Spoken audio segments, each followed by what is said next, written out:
Good afternoon or evening, depending on your age bracket. I'm Eric McClanahan here with No Rest for the Weekend outside the AMC Theater at 19th and Broadway for the premiere of East of Wall, with a Sundance darling, which won the Audience Award, which is now having its Tribeca premiere this evening. We're excited to speak with the filmmaker and some of the stars of the film and bring the action to you. Thank you. Hope you enjoy. No Rest for the Weekend's coverage of the Tribeca Film Festival is sponsored by BlackMagic Design, the world's highest quality products for the feature film, post and broadcast industries. BlackMagicDesign.com, and by the Tonkawa Film Festival, celebrating short films from around the world. Tonkawafilmfestival.com. What's it like having your life be semi-fictionalized?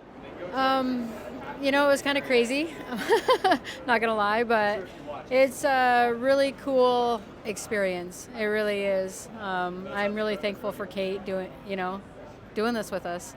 Yeah. So. Now, was this your first experience in front of the camera? Oh yeah. I'm usually behind the camera, so I take a lot of videos and do a lot of stuff like that. But yeah, that was my first time ever doing any kind of acting or anything like that. Well, this film is doing wonderful work. Obviously, it swept at Sundance, got the Audience Award. Now you're at Tribeca. How has your life changed since participating in this adventure? Well, besides being here, not much. Still riding horses every day, and yeah. No, this is almost an out-of-body experience. It's something, you can dream about, but don't think it's going to be a reality until it is. Did you have any difficulty with separating yourself from the character, or did you just try to just be authentically you in the confines of the cinematic world that Kate had created? A big part about it too with Kate is that she let me have freedom to be who I am. And if something I didn't like the way something was worded, Kate would let me improvise or say something how I would say it. Like, she took care of me really well like that, and I was able to help her in a lot of different ways on it, and we just worked together, and that's what made it so unique too, is her care about how she treats people she works with. And how did you feel about having some professional actors step in and play parts of people that were based on people from your life? Like, what was that experience like? That was totally crazy, especially with Jennifer Ely. She looked just like my mother. I love her so much. She is such a wonderful woman. To meet them and be able to work with them, I feel like it helped us be better too, just to bounce off of them, how they acted. It made our acting even better, I think.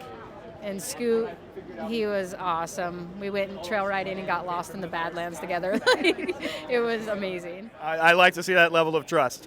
Now, there's a great message in this film about community, about the family that we are born with and that we make. What do you hope people learn from this film? To never give up. It takes true grit, It takes grit, and I don't know. Welcome to the New West. This is what it is. So tell me about having your life being semi-fictionalized.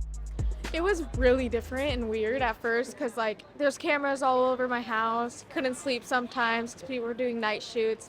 But overall, it was a great experience, and I'd like to do it again. So it's fun, and all the new things you learn from all the different actors and show business people. I think it was really fun. So it's safe to say you've got bitten by the acting bug? Yes, definitely. Well, yeah, this is a great place to really explore that here at Tribeca. Were you able to go to the premiere when it was at Sundance as well? I was there at the premiere. I was the first time I've ever seen the film, anything of it there, and it was really emotional, and I loved it. Excellent. Now, the film did really well at Sundance. Now it's at Tribeca. I know it already has distribution through Sony Pictures Classics, so people all over the nation are going to see this film. What do you have to say to people who see this movie and wonder how real it is? Majority of it is real. All my writing is real. All the stories on the bonfire are 100% real, and it's a learning experience, and some parts are sad, and it's very emotional packed, and it shows true emotion. I want to know, how has your life changed since working on this film? It changed kind of dramatically. I am more out and open to talking to people, and I was always scared of people, and it's changed me for the better, I think. It's been surreal, very surreal.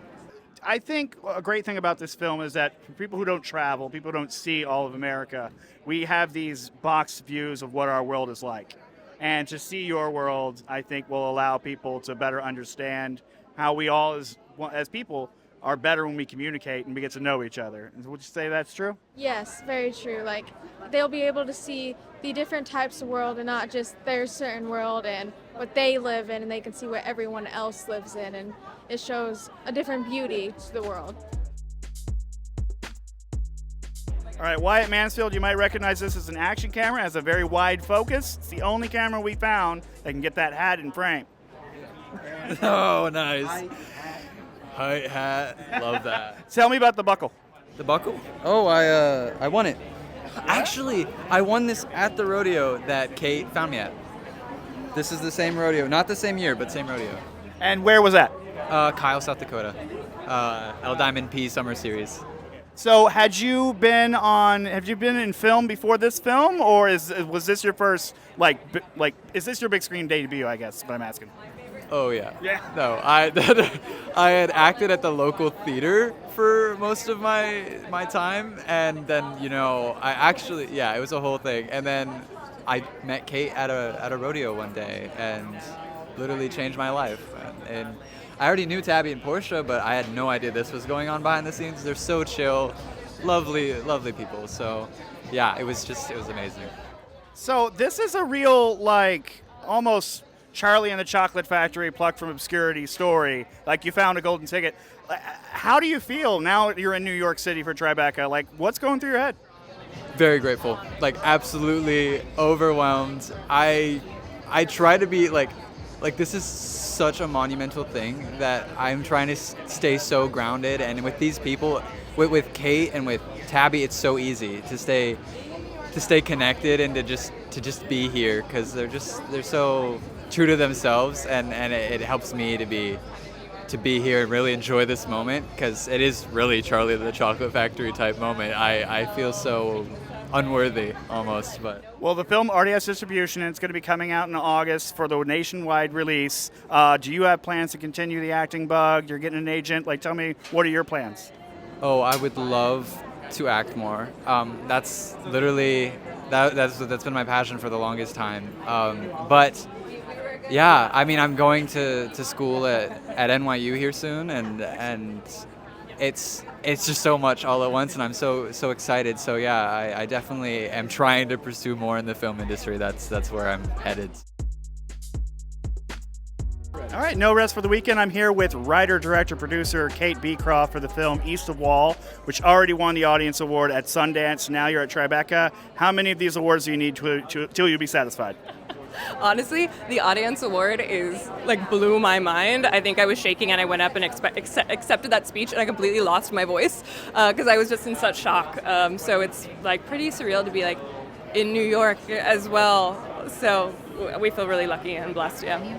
I think a film like this can really speak to a crowd at Sundance where art is celebrated, but this is New York City. Do you think this crowd is ready for a tale that's this real and this authentic of a corner of America that they may not have even thought about? That's the amazing thing about films is especially for there's this huge resurgence of Western films that's happening right now, but all of them are told through the voices of men and nothing through the voices of young women. So this is very different. We have an amazing soundtrack. We have Shabuzi on the soundtrack. It's very contemporary. So it's the New West. That's what Tabatha always calls it, and I just completely coined that. I think it's brilliant. At the end of the day, this film is just about really badass women. So. And how did you find the Zimigas? Well, about 5.5 years ago, I was on a road trip with my DP going across America, and I met a woman, and we filmed her, and then she said, hey, if you really want an amazing story, head east of Wall. There's a woman named Tabatha waiting for you. And I did that, and I rolled up to her incredible ranch and saw the most badass teenagers I've ever seen in my life. I was so intimidated, and I just kept coming back, and so I ended up living there with them because I needed to find I didn't even really know I was making a feature. It was just, I was obsessed with them. So it's great winning the Audience Award and being here because I think people are also starting to be obsessed with them. So it's great. Now, was there ever a moment you considered casting stars as them, or was it always in your mind that it should be this blur of metafiction? Never crossed my mind, like ever, ever, ever. And of course, people said, "Oh, what have you thought about that?" And I was like, "Absolutely not," because everyone here is doing their own stunts, and you can see it in their body. Like Tabby's body, like she's a rancher at heart, and you can't fake riding a horse. She does this amazing thing where it's donuts, which she calls it whipping shitties, and in the pasture, and she's actually driving the car. They're just so incredible, and to have an actor who's also doing their own stunts is incredible. So I wanted that. I also really wanted it to be authentic, and their faces that I've been dying to see on screen. This is the BTRP Media Network.